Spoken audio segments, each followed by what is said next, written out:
Here's this royal person, one of the most famous and fawned-over people in the world, telling Oprah that she was incredibly wounded because she got into some kind of petty argument about dresses with her sister-in-law at her wedding 3 years ago.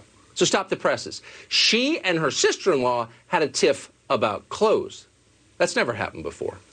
She thinks this is important enough to bring up in a television interview. It was her 9/11, so of course she considers it newsworthy.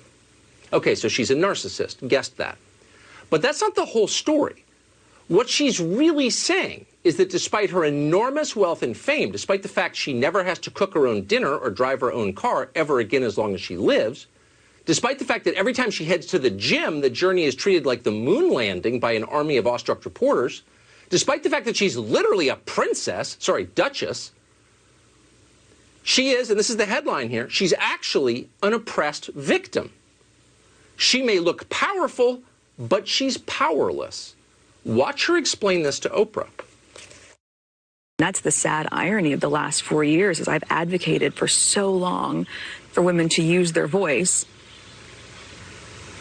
And then I was silent. Were you silent or were you silenced?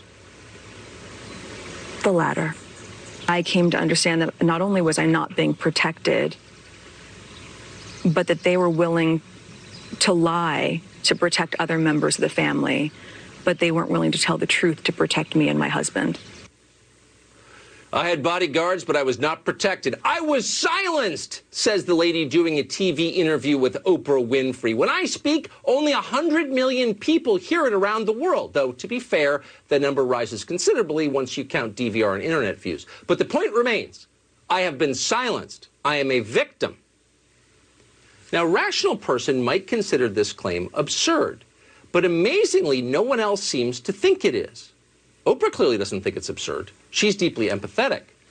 Oprah's worth more than $1 billion, but she knows the pain because she sees herself as a victim too. She often says so.